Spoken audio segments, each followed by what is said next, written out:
It had been 3 perfect days away. The lake was still thawing, glassy as ever, and the trout practically leaped into the boat. I brought back fillets and calluses on my hands, proud of the silence and solitude.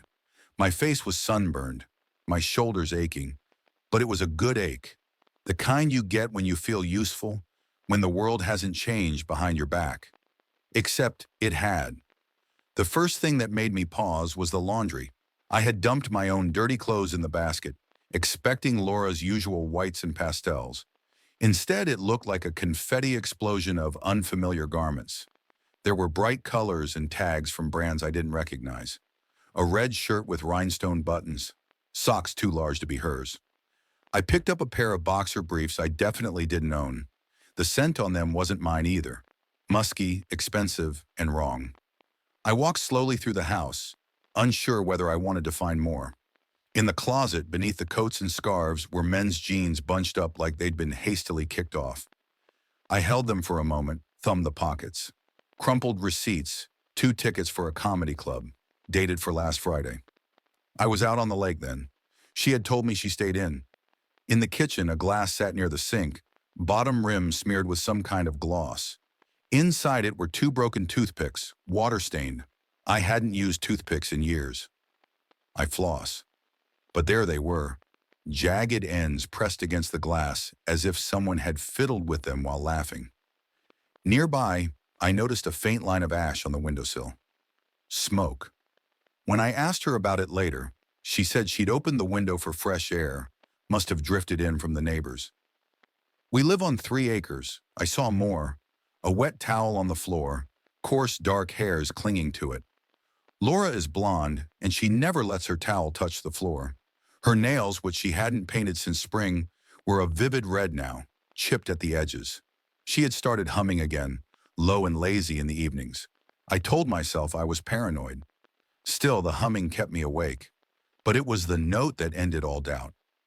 I found it tucked into the pocket of her jacket, the same one she wore to get groceries. It was written on a torn page from one of our notepads, the kind we keep by the phone.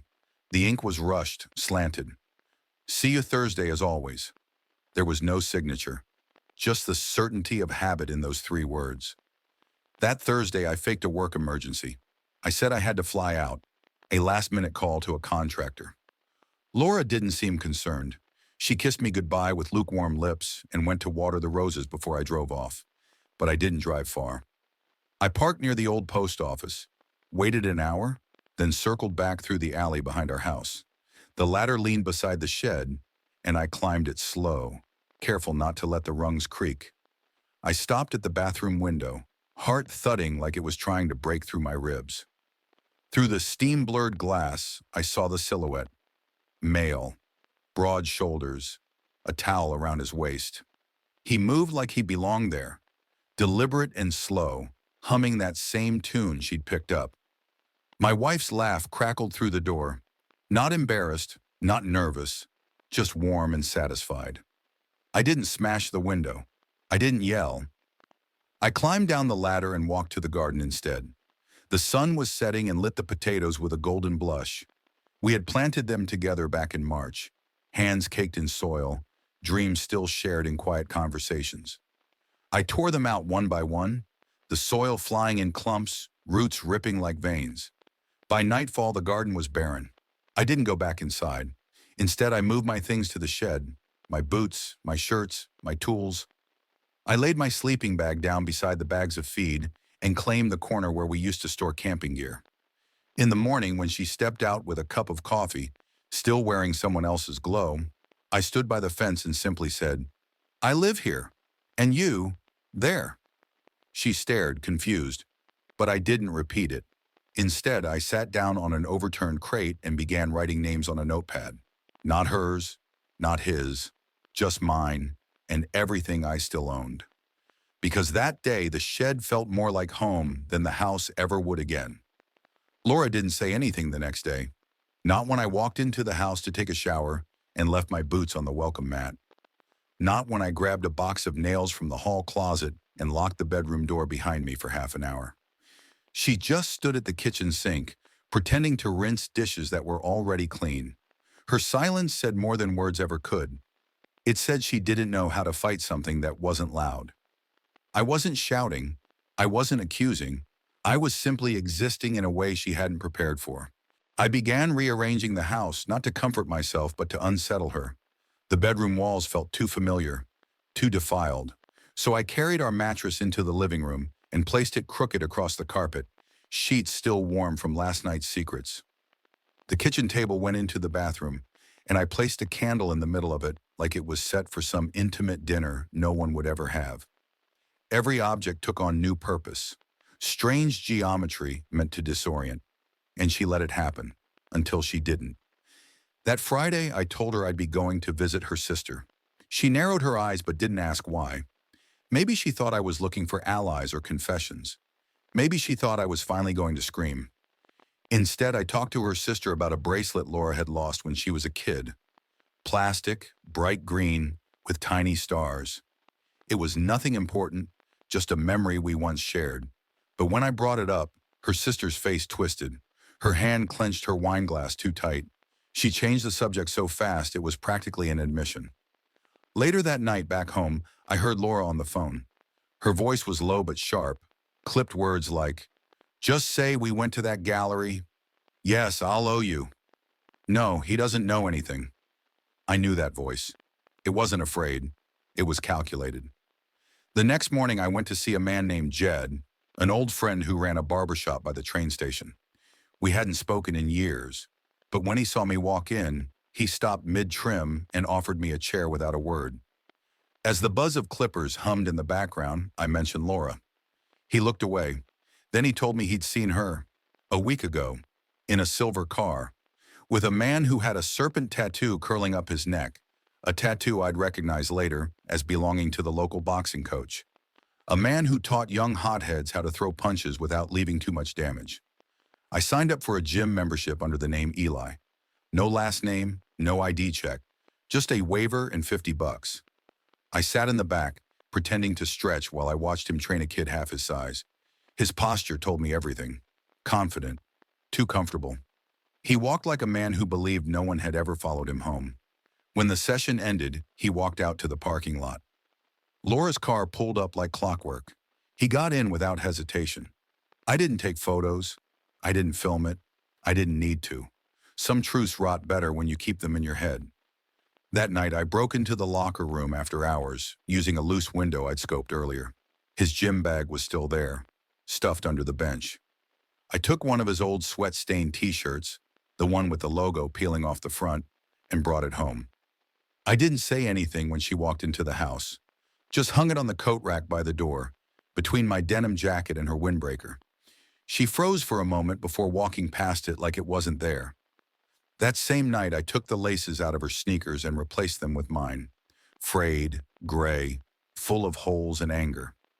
I watched her hesitate the next morning, fingers brushing the worn strings before slipping her shoes on anyway. She said nothing. I moved out of the shed and onto the garage floor. It was colder, harder, more brutal, and somehow more honest. I tied a rope from my wrist to the garage door handle. A slight tug would wake me. I wanted to know if she left in the night.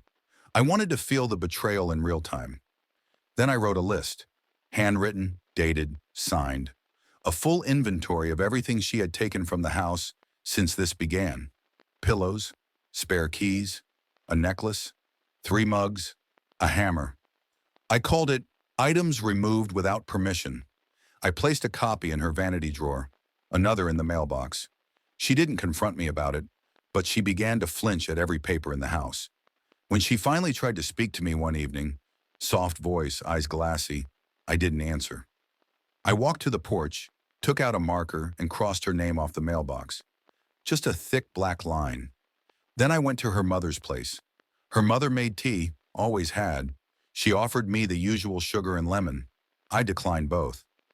I laid out 4 photos on her kitchen table, blurry, accidental captures of Laura's car in strange parking lots, a crumpled receipt, a single earring I found under our bed that didn't belong to either of us, and that t-shirt. I didn't say much, just enough. This isn't gossip, I told her. This all happened. Her mother looked like she wanted to deny it, but she didn't. Maybe because the earring looked familiar. Maybe because mothers always know, deep down. That evening, I went into the attic and pulled out the deed to the empty plot of land near the orchard. 2 years ago, I had signed it over to Laura on our anniversary, a gesture of faith, a place to build something, a future. I had it quietly revoked and put back in my name that very night.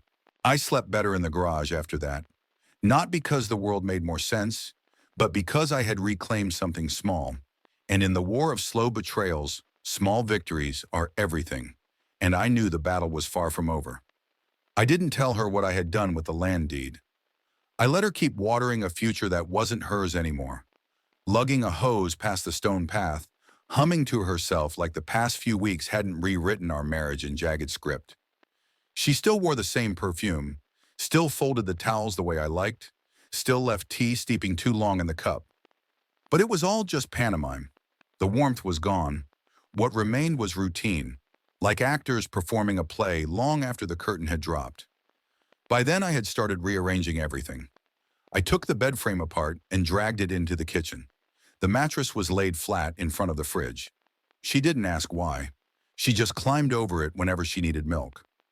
I set the armchair in the shed, turned the dining table upside down in the hall, and moved all the framed photos off the walls and laid them face down in the bathtub. When her friends came over one Saturday, 3 of them with pastel scarves and polite voices, they entered like tourists into a haunted house. I watched them glance around nervously while Laura brewed tea.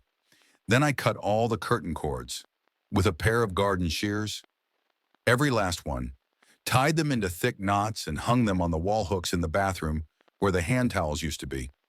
When her guests asked where the bathroom was, I watched their confusion as they tried to dry their hands on loops of tangled rope.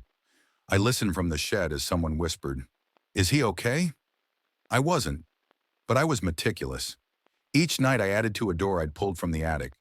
It was warped from years of humidity and leaned against the garage wall like it didn't want to be upright.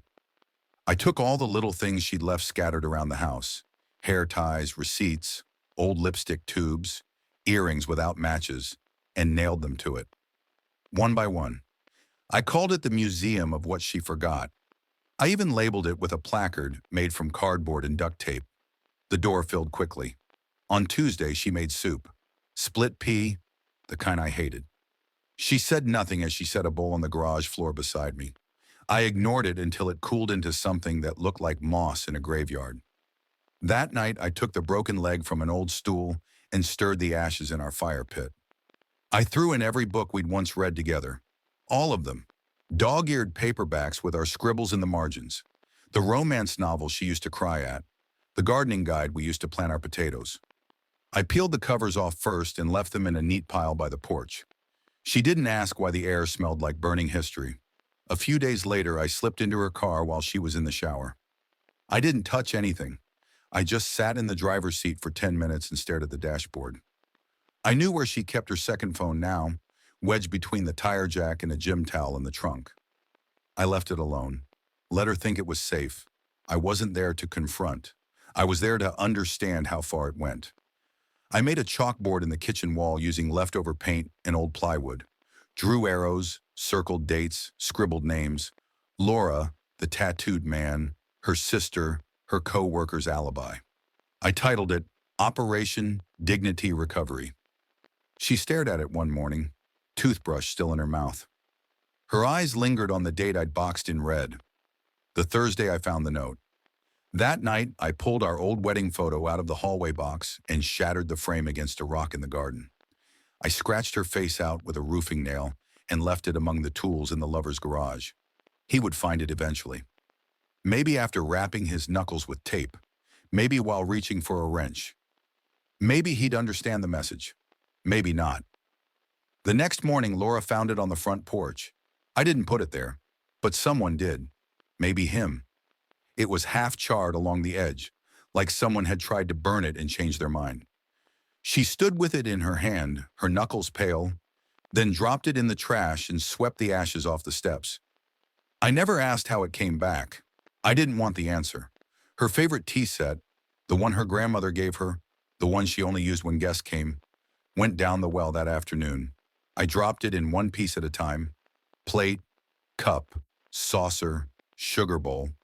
Watched them vanish into the dark like forgotten promises. I didn't tell her. When she went looking, she blamed herself. Thought maybe she'd boxed it during spring cleaning. The lawyer was surprised when I showed up without a file folder. I handed him a napkin instead, one from the restaurant where she and I first argued about children. It still had her lipstick stain on the corner. I told him I didn't want money. I wanted one thing, the right to cut her hair to her shoulders. He blinked. Then he laughed. I didn't. I was dead serious. He filed the paperwork. When she read the demand in black ink, she cried. Real tears. Not the kind she used to win arguments or earn sympathy. These were raw, startled. The kind of tears that came from someone realizing they weren't the victim. I handed her a box of napkins.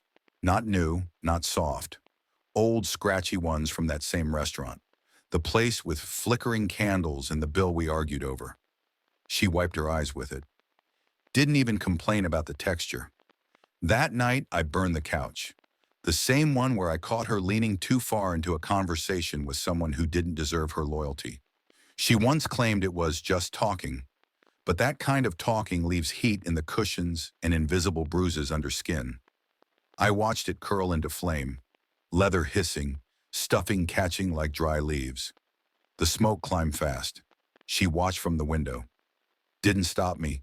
By morning, there was only ash and a black square on the lawn where furniture used to mean comfort. And still, I wasn't done.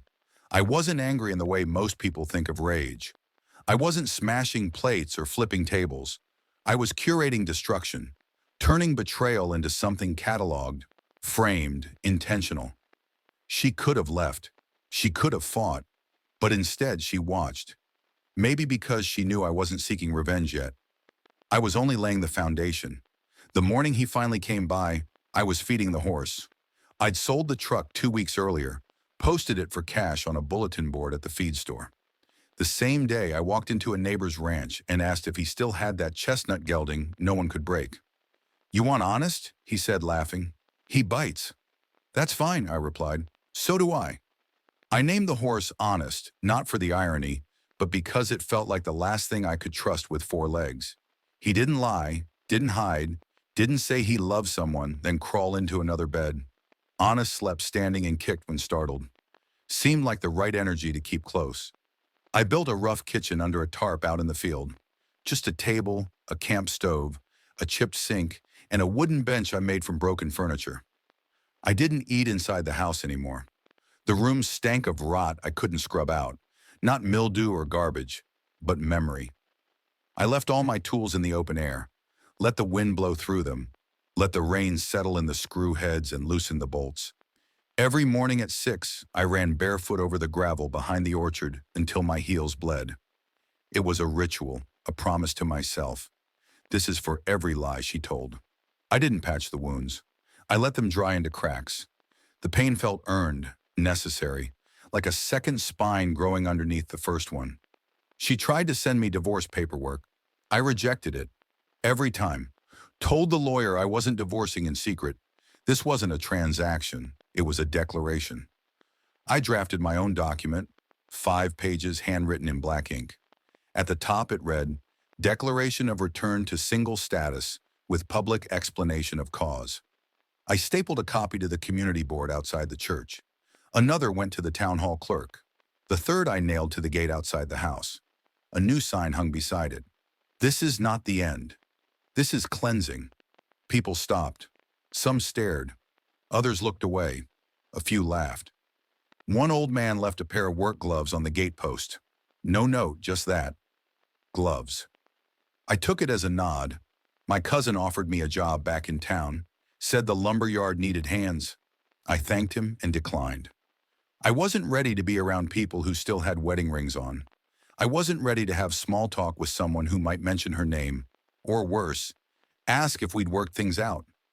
I spent my days carving wood, not furniture, not art, just shapes, blocks, posts.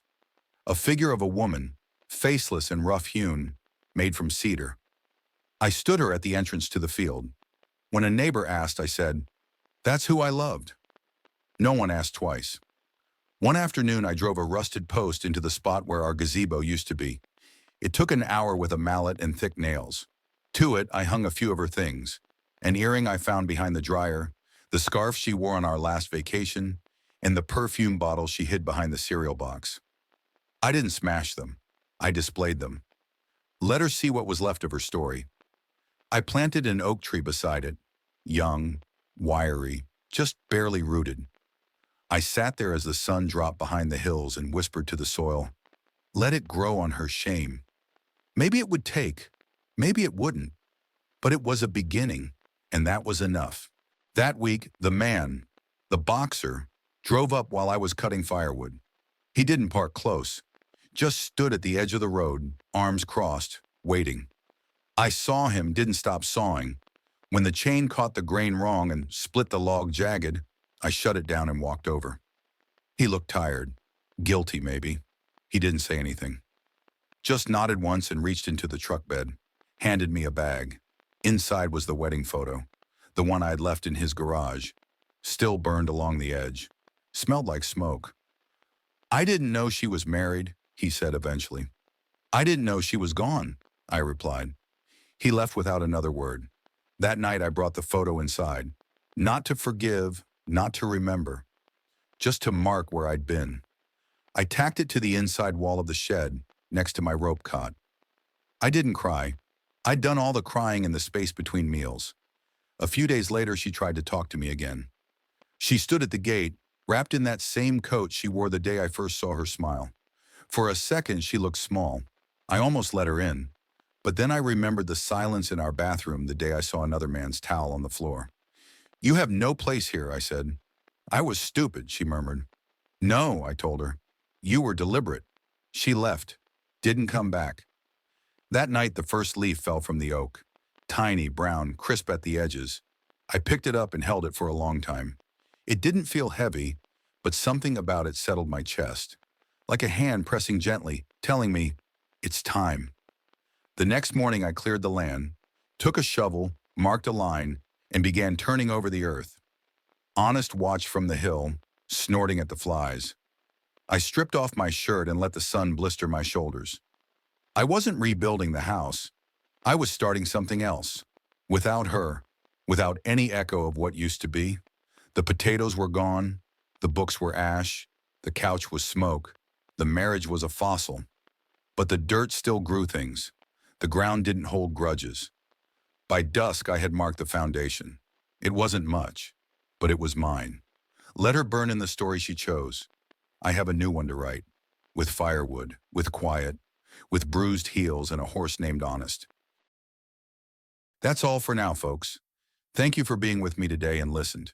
And if you liked my story, please subscribe, hit the like button, and comment below what you think about all this and what would you do if you were me.